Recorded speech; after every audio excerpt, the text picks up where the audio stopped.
Hello दोस्तों, आपका अपने चैनल हिंदी मिरर पर फिर से आपका स्वागत है। कैसे हैं आप सब दोस्तों? आज की वीडियो का विषय है शब्द शक्ति। ये हमने आज आपके लिए शब्द शक्ति का विषय लिया है। इसमें शब्द शक्ति के हमने भेद और उदाहरण आपको विस्तार पूर्वक समझाए हैं। उम्मीद है आपको यह वीडियो बहुत पसंद आएगी। और इसमें हमने जब शब्द शक्तियों को समझा दिया, इनके भेदों को बता दिया और उदाहरण आपको समझा दिए हैं, उसके बाद हमने आपके 25 इसमें MCQ भी लिए हैं जो आपकी आगामी परीक्षा के लिए बहुत ही महत्वपूर्ण होने वाले हैं। इसलिए आप इस वीडियो को पूरी ज़रूर देखना और पसंद आए तो ज़्यादा से ज़्यादा लाइक एंड शेयर करना। और जो दोस्त आज ही जुड़े हैं वो चैनल को सब्सक्राइब कर ले, बेल आइकन को हिट कर दें, जिससे नई वीडियो के नोटिफिकेशन उनको टाइम से मिलते रहें। और जो दोस्त हमसे पहले से ही जुड़े हुए हैं वो ज़्यादा से ज़्यादा वीडियो को लाइक एंड शेयर करें, जिससे हमें प्रेरणा मिलती रहे। चलिए शुरू करते हैं विषय शब्द शक्ति। शब्द शक्ति क्या है, इससे पहले हम देखेंगे शब्द का जो शब्द शक्ति है उसका अर्थ क्या है। शब्द और अर्थ का अन्योन्याश्रित शब्द है। ठीक है, बिना शब्द के अर्थ नहीं हो सकता और बिना अर्थ के शब्द नहीं हो सकता। ठीक है, शब्द के अर्थ नहीं हो सकता और बिना अर्थ के शब्द नहीं हो सकता। ये दोनों एक दूसरे पे क्या है, आश्रित है। शब्द और अर्थ यानी कि अन्योन्याश्रित हैं, दोनों एक दूसरे पर आश्रित हैं। ये तो हो गया शब्द। अब आते हैं आगे। शब्द किसी भी प्रकार का क्यों ना हो, उसमें अपना अर्थ बतलाने की क्षमता होती है। हम जो से भी शब्द बोलते हैं, हम रोज़ के दैनिक जीवन हमारा होता है, उसमें भी हम जो शब्द प्रयोग करते हैं तो उनका अगर कोई अर्थ नहीं है तो वो शब्द ही नहीं है। तो कहने का तात्पर्य है शब्द किसी भी प्रकार का क्यों ना हो, उसमें अपना अर्थ बतलाने की क्षमता होती है। साहित्य शास्त्र में इसी क्षमता को शक्ति कहा जाता है। समझ में आ गया होगा। कहने का तात्पर्य है, अगर हम इसे संक्षेप में जानें तो ये होगा कि जो शब्द अपने अर्थ को बताने की सामर्थ्य रखते हों, शक्ति रखते हों, वही शब्द शक्ति है। समझ में आया होगा। शब्द शक्ति, अब आप इसकी परिभाषा देख लीजिए। शब्द की वह प्रक्रिया जिसके द्वारा शब्द से किसी भी अर्थ का ज्ञान होता है, वह शब्द शक्ति कहलाती है। कहने का मतलब है कि आप कोई शब्द बोल रहे हो और आपको उस शब्द से किसी अर्थ का ज्ञान हो रहा है, तो वो जो जिसके द्वारा वह ज्ञान प्राप्त हो रहा है आपको, तो वही उस शब्द की शक्ति है। ठीक है, मुझे लगता है कि सबकी समझ में आ गया होगा कि शब्द शक्ति क्या है। चलिए अब आते हैं शब्द शक्ति के प्रकार पर। यद्यपि प्रत्येक शब्द का अपना अर्थ होता है, ये हमने भी जान ही लिया, लेकिन इस अर्थ का ज्ञान हमें अलग अलग प्रक्रियाओं से प्राप्त करते हैं या मिलता है। अतः प्रक्रिया भेद के दृष्टिकोण से शब्द शक्ति के 3 प्रकार माने गए हैं। अब हमने ये तो जान ही लिया कि प्रत्येक शब्द का अपना अर्थ है, वह शब्द शक्ति है, परंतु जब हमें ये अर्थ मिलता है तो वह अर्थ हमें किन शक्तियों के द्वारा प्राप्त होता है, किस प्रक्रिया के द्वारा मिलता है, तो वह क्या है, वह जो है प्रक्रिया के हिसाब से इसके 3 प्रकार किए गए हैं शब्द शक्ति के। पहला क्या है, अभिधा शब्द शक्ति, व्यंजना शब्द शक्ति, लक्षणा शब्द शक्ति। अब इनको विस्तार से थोड़ा समझेंगे। अभिधा शब्द शक्ति क्या है, शब्द से पहले पूर्व विदित साक्षात। तो समझ में आया होगा कि कोई शब्द हमने जाना, लेकिन हम उसका जो अर्थ पहले से ही लगाए हुए थे कि इस शब्द का ये अर्थ होगा, तो वह क्या होगी, वह अभिधा शक्ति होगी। यानी कि संकेतित अर्थ, लोक व्यवहार में प्रसिद्ध अर्थ, जो हम जो पहले से ही बोलते हुए आ रहे हैं, कुछ शब्द ऐसे हैं तो हम वो अर्थ में ही बोलते हुए आ रहे हैं उनको, तो पूर्व निश्चित अर्थ व्यक्त करने वाली शक्ति अभिधा शक्ति कहलाती है। यह शब्द शक्ति प्रसाद गुण में मुख्य तौर में मिलती है या मुख्य तौर से मिलती है। तीनों पॉइंट्स आप इसको पॉइंट्स में लिख सकते हो कि जो शब्द पहले से ही हम समाज में या लोक व्यवहार में बोलते आ रहे हैं, या किसी शब्द का हम सांकेतिक रूप में प्रयोग करते हैं अर्थ के रूप में, तो वह शब्द शक्ति है और इसका प्रसाद गुण में मुख्य तौर से मिलती है। तो समझ में आया होगा। मुझे लग रहा है कि जो मैं एक्सप्लेन कर रही हूँ, जो मैं आपको व्याख्या कर रही हूँ, समझा रही हूँ, वो समझ में आ रहा होगा सबको। आगे देखिए, उदाहरण देख लीजिए पहले, फिर आगे पता चल जाएगा आपको। कोई पास ना रहने पर भी जन मन मोन नहीं रहता, आप आपकी है कहता, आप आपकी सुनता। तो इसमें देखिए, कोई पास ना रहने पर भी जन मन मोन नहीं रहता, आप आपकी कहता और आप आपकी सुनता। तो हम अपने विचारों में जब खो जाते हैं तो हम कुछ भी सोचते हैं, कुछ भी अंदाज़ा लगाते हैं, कुछ भी संकेत से हम सब सोच लेते हैं कि ऐसा हुआ होगा। तो क्या होता है जैसे कहीं से आवाज़ आ रही है गड़गड़ाहट की, भले ही वह कुछ पहाड़ गिर रहा हो, कुछ हो रहा हो, तो हम अंदाज़ा लगा लेते हैं कि ये आवाज़ तो किसकी है, बिजली की है, चाहे वो आवाज़ किसी और चीज़ की हो। तो वो क्या होता है कि हमने वहाँ पर अभिधा शक्ति का प्रयोग किया। चलिए आगे चलते हैं। लक्षणा शब्द शक्ति मुख्य अर्थ में बाधा होने पर किसी रूढ़ि या प्रयोजन के आधार पर मुख्य अर्थ से ही संबंधित जो अन्य या दूसरा अर्थ लिया जाता है उसे लक्षणा शब्द शक्ति कहते हैं। जैसे लाला लाजपत राय पंजाब के शेर थे। अब यहाँ पर शेर तो भाई एक जानवर होता है, सभी को पता है, एक जो है जंतु है ना। तो अब उनको शेर कैसे बोल दिया गया, तो यहाँ पर हमने क्या उदाहरण लिया कि मुख्य अर्थ में बाधा होने पर क्या करते हैं हम, मुख्य अर्थ से संबंधित जो अन्य दूसरा हम अर्थ ले लेते हैं उसे लक्षणा शब्द शक्ति कहते हैं। यानी कि लाला लाजपत जो राय थे वो एक शेर की तरह रहते थे, उनमें जो गुण थे वो शेर वाले थे, उनके अंदर जो लक्षण थे वो शेर वाले थे, तो उनको क्या कहा गया कि लाला लाजपत राय पंजाब के शेर थे। अब जैसे कोई माँ होती है, अपने बच्चे को कहती है कि मेरा बेटा तो शेर है, या कहती है मेरा बेटा तो लाल है, हरा है, पीला है, जो भी बोलते हैं, तो वो भी क्या होती है, वो लक्षणा शब्द शक्ति ही होती हैं। या मेरा बेटा तो बहुत बहादुर है, अब उसने कौन सा काम कर दिया बहादुर का, तो उसके अंदर लक्षण है बहादुर के, इसलिए उसने उसको क्या कहा, बहादुर कहा, तो वो लक्षणा शब्द शक्ति हुई। चलिए आगे चलते हैं। व्यंजना शब्द शक्ति रचना का ऐसा गुण अर्थ जो अन्य कहीं से आ रहा हो और जिसका मुख्य अर्थ से कोई संबंध ही ना हो उसे व्यंजना शब्द शक्ति कहते हैं। क्या जब हम शब्द बोल रहे हैं लेकिन उसका मुख्य अर्थ से कोई भी संबंध नहीं है तब भी वह शब्द प्रयोग हो रहा है, तो वह क्या व्यंजना शब्द शक्ति है। पुजारी ने कहा अरे संध्या हो गई, तो वो अरे के बिना भी संध्या बोल सकते थे। पुजारी कह सकता था कि चलो भाई संध्या हो गई है, लेकिन अरे संध्या हो गई। चलिए जब इसके हम वो करेंगे एमसीक्यू तो थोड़ा और आपके समझ में आएगा। लेते हैं पहला एमसीक्यू, शब्द का अर्थ बोध कराने वाली शक्ति। तो ये तो मैंने बहुत अच्छे से आपको समझा दिया है और मुझे लगता है इसका उत्तर सभी बच्चों ने लगा भी लिया होगा मेरे बताने से पहले ही। तो बताइए कौन सा होगा, तो इसका उत्तर हो जाएगा ए, शब्द शक्ति। ठीक है, चलिए आगे चलते हैं। निम्नलिखित में से किस वृत्ति या व्यापार कहते हैं, किसे वृत्ति या व्यापार कहते हैं, तो ये भी आप समझ गए होंगे, शब्द शक्ति को ही वृत्ति या व्यापार कहते हैं। चलिए अगले प्रश्न पे चलते हैं। शब्द शक्ति के मूलतः कितने भेद माने गए हैं, ये भी सभी ने लगा लिया होगा, मैंने आपको जो इसका व्याख्या की है अच्छे से बताया है, तो मुझे लगता है एमसीक्यू बच्चे आराम से कर रहे होंगे। तो तीसरे का आपका उत्तर है सी, 3 शब्द शक्तियाँ हैं। चलिए आगे चलते हैं। निम्नलिखित में से कौन सा शब्द शक्ति का भेद प्रकार नहीं है, ये भी सभी ने एकदम से लगा लिया होगा, सभी को पता है अभिधा भी है, लक्षणा भी है, व्यंजना भी है, लेकिन रस नहीं है। रस हमारा अलग से टॉपिक है व्याकरण का। चलिए आगे चलते हैं। साक्षात संकेतित कहते हैं अभिधा को, लक्षणा को, व्यंजना को, इनमें से कोई नहीं। अभी मैंने आपको कहा था कि संकेत देते हैं, संकेतित शब्द होते हैं। तो 5वें का किस में बताए थे अभी मैंने कि लोक व्यवहार में प्रचलित है, संकेतित शब्द होते हैं जो हम पहले से ही पूर्व में ही हम सीख कर आए हैं, तो वो क्या है, अभिधा को। ठीक है, चलिए अगला प्रश्न है, किसे शब्द की प्रथमा शक्ति कहा जाता है, तो ये भी आपको पता चल गया होगा कि अभिधा को शब्द की प्रथमा शक्ति है। दूसरी कौन सी है, लक्षणा, फिर तीसरी कौन सी है, व्यंजना। चलिए आगे कल चलते हैं। बैल खड़ा है, इस वाक्य में प्रयुक्त शब्द बैल में कौन सी शब्द शक्ति पाई जाती है, तो अभी ये आपको बताया था कि हमने जो शब्द शक्ति बताई थी अभी 7वें में आपको, अभिधा शब्द शक्ति, बैल खड़ा है, बैल में कौन सी शब्द शक्ति है।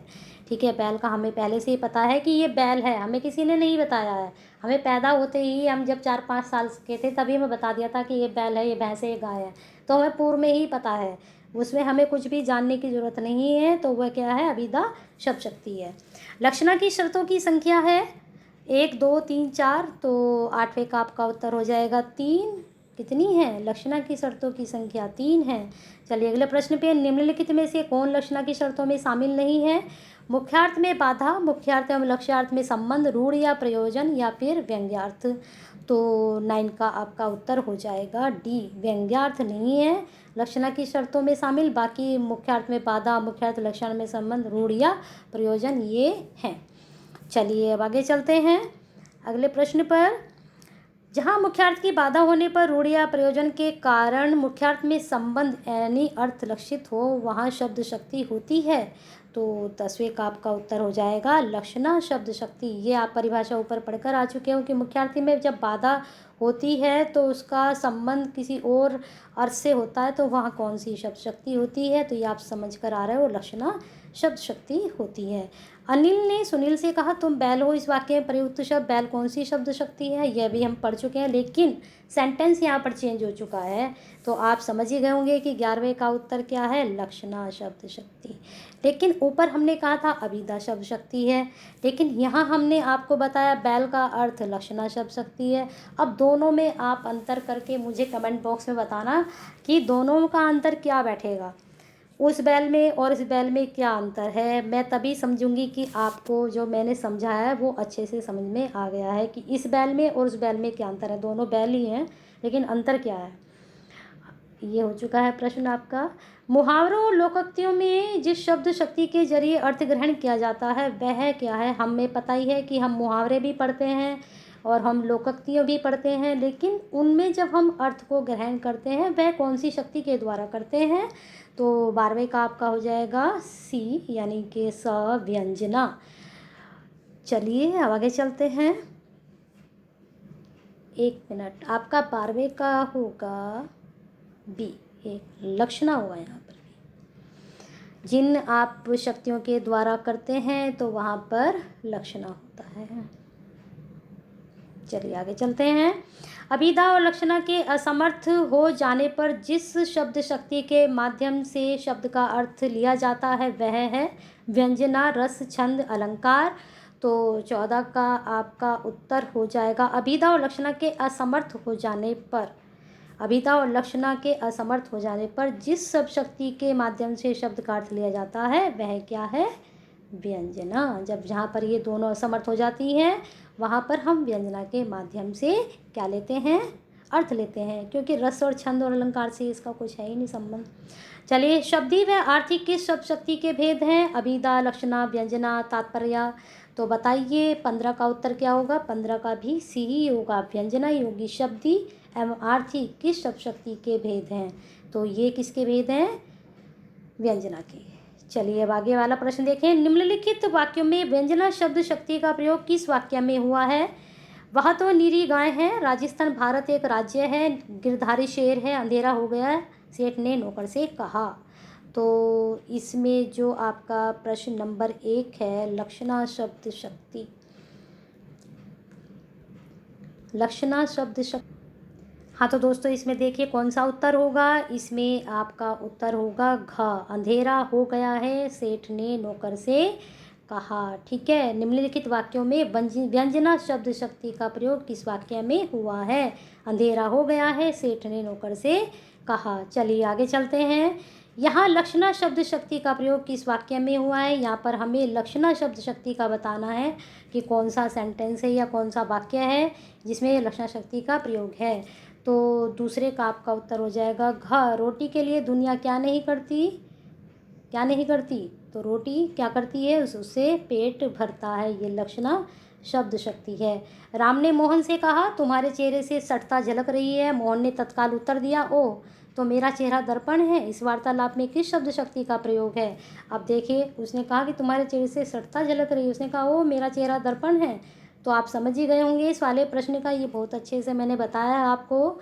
तो इसमें कौन सी शब्द शक्ति है, व्यंजना शब्द शक्ति है। जहाँ पर कोई भी जहाँ पर अभिधा और लक्षणा प्रयोग ना हो वहाँ पर क्या आ जाती है, व्यंजना आ जाती है। चलिए अगला प्रश्न, इस बुढ़िया को न सताओ यह तो मेरी नीरी गाय है, इस वाक्य में किस शब्द शक्ति का चमत्कार है, नीरी गाय हैं। तो 4th का आपका हो जाएगा, बताइए, नीरी गाय हैं, नीरी गाय हैं, ध्यान से समझिए इसको। तो क्या है, लक्षणा, उसमें किसके लक्षण हैं, गाय के। गाय कैसी होती है, सीधी सादी, कहते हैं ना हम तो गाय की तरह बिल्कुल सीधे साधे हैं। व्यंजना शब्द शक्ति का प्रयोग इस वाक्य में हुआ है, तो मोहन धनुर्विद्या में प्रवीण है, राजस्थान वीरभूमि है, लाल पगड़ी के आते ही सब भाग गए, बातें करते गृहिणी का संध्या हो गई। तो इसमें कौन सा उत्तर हो जाएगा आपका, 5 का उत्तर हो जाएगा आपका घ, बातें करती गृहिणी ने कहा संध्या हो गई। व्यंजना शब्द शक्ति किस वाक्य में पर्वत शब्द अभिधेयार्थ प्रकट कर रहा है? पर्वत शब्द किस वाक्य में, किस शब्द में अभिधेयार्थ प्रकट कर रहा है? पर्वत पर चढ़ना सरल कार्य नहीं है, पर्वत जाग रहे हैं, खोदा पहाड़ निकली जुइयाँ, देहरिया पर्वत भई, आंगन भयो विदेश। अभिधेयार्थ तो बताइए कौन से वाक्य में प्रकट कर रहा है? तो छठे का आपका उत्तर हो जाएगा का। पर्वत पर चढ़ना सरल कार्य नहीं है, अभिधेय कर रहा है, उसको बेध रहा है। चलिए, अभिधा शब्द शक्ति का प्रयोग किस वाक्य में हुआ? आओ सूरदास जी, मैं तो आपकी गाय हूँ, व्यास दिन का सावय विद्यार्थी पढ़ रहे हैं। अभिधा शब्द शक्ति के बारे में बताना है, ध्यान से देखना। तो आपका इसका उत्तर हो जाएगा विद्यार्थी पढ़ रहे हैं, अभिधा शब्द शक्ति। ठीक है, चलिए अब अगला प्रश्न देख लीजिए। निम्नलिखित शब्द शक्ति को प्रकट करने वाली एक पंक्ति उसके सामने लिखनी है। आप सोच रहे होंगे बड़े अलग से एमसीक्यू लिए आज मैडम ने, पहले ऊपर 4th ऑप्शन वाले, फिर बीच में वैसे लिए, अब ये पैसा लिया। तो हमें हर तरह के एमसीक्यू की पता होनी चाहिए, क्योंकि इस तरह के क्वेश्चंस भी कभी कभी एग्जाम में आपके बन जाते हैं, वन लाइनर वाले। तो व्यंजनी का एक आपको उदाहरण लिखना है और एक लक्षणी का। अगर आप खुद लिखेंगे तो कमेंट बॉक्स से मुझे बहुत अच्छा लगेगा, लेकिन फिर भी मैं आपको बताती हूँ व्यंजनी का क्या होगा। लिख लीजिए आप, सूर्य सिर पर आ गया। ये तो हो गया हमारा व्यंजनी का वाक्य। अब लेते हैं हम लक्षणी का वाक्य। कुत्ते तो भौंकते ही रहते हैं। इसको आप लिख सकते हो, हंसना मत इस सेंटेंस पर। कुत्ते तो भौंकते ही रहते हैं। आप कुछ और भी सेंटेंस ले सकते हो, मुझे तो यही ठीक लगा तो मैंने ले लिया। चलिए आगे चलते हैं। राम सदा चौकन्ना रहता है, सीता हन की बात जनी कहियो पितु सन जाई, जो में राम तो कुल सहित कई दसानन आई। तो ये 2 सेंटेंस हैं आपके, या 2 वाक्य हैं। उक्त उदाहरणों में प्रयुक्त शब्द शक्तियों का नामों उल्लेख कर उनका पारस्परिक अंतर बताना है। तो देखिए, दोनों ही वाक्यों में हमें देखना है शब्द शक्तियों का कौन सा नाम है। तो इसका उत्तर हमें आपको एक्सप्लेन करते हैं, रुकिए इसकी व्याख्या करते हैं। तो जो पहले में है लक्षणा, ठीक है, इसको लिख लीजिए लक्षणा शब्द शक्ति। दूसरे में है व्यंजना शब्द शक्ति, इसको आप लिख लीजिए। ठीक है, अभी आपके 2 हो चुके। उक्त उदाहरणों में प्रयुक्त शब्द शक्तियों का नाम हमने बता दिया, उनका पारस्परिक अंतर नहीं बताना, इतना लेंदी हो जाएगा फिर ये प्रश्न। बस आप ये 2 सेंटेंस ले लीजिए और इनमें शब्द शक्ति कौन सी है वो बतानी है। ठीक है, चलिए अगला लीजिए। निम्नलिखित वाक्यों में किसकी शब्द शक्ति का प्रयोग है? देखिए, जैसे हमने ऊपर वाला प्रश्न किया वैसे ही ये प्रश्न आ गया अब आपके सामने। इनमें कौन कौन सी शब्द शक्तियों का प्रयोग है? तो का में प्रेम सदा अंधा होता है, इसमें है व्यंजना, नोट कर लीजिए आप, व्यंजना। उफ, आज तो पत्ता भी नहीं हिल रहा, बस सही बात है, पत्ता भी नहीं हिल रहा, बहुत गर्मी है। तो इसमें है लक्षणा। ठीक है, फिर है आपका ग, प्रातःकालीन भ्रमण स्वास्थ्य के लिए उपयोगी है, इसमें है अभिधा शब्द शक्ति। समझ में आ गया होंगे तीनों। चलिए आगे चलते हैं। निम्नलिखित वाक्यों में किस किस शब्द शक्ति का प्रयोग हुआ है? देश की नाव मझधार में है, माता ने छोटे पुत्र से कहा अंधेरा हो गया है, मैं हंसी नहीं कर रहा हूँ, मुझे बड़े जोर की भूख लगी है। तो कौन सी शब्द शक्ति का प्रयोग है निम्नलिखित वाक्यों में? तो का में आपकी है लक्षणा, ठीक है, और खा में आपकी है व्यंजना, इसको लिख लीजिए आप, और गा में है आपकी अभिधा, जैसे कि हमने ऊपर गा में भी अभिधा लिखी थी। चलिए, इस तरह से आपके ये प्रश्न कंप्लीट हो गए एमसीक्यू भी। और जो शब्द शक्ति को आपको समझ में नहीं आ रही थी, तो वो हमने बहुत से बच्चों का जो है हमारे पास मैसेज आए थे कि हमें शब्द शक्ति समझ में नहीं आ रही है, तो इन क्वेश्चन से, इन प्रश्न से जो एमसीक्यू कराए हैं और जो आपको मैंने व्याख्या की है ऊपर की क्या शब्द शक्ति होती है, पूरा एक्सप्लेन किया, आपको बताया है विस्तार से, तो समझ में आ गया होगा। अगर वीडियो पसंद आई है तो करिए ज़्यादा से ज़्यादा लाइक एंड शेयर, जिससे सभी को शब्द शक्ति अच्छे से समझ में आ जाए।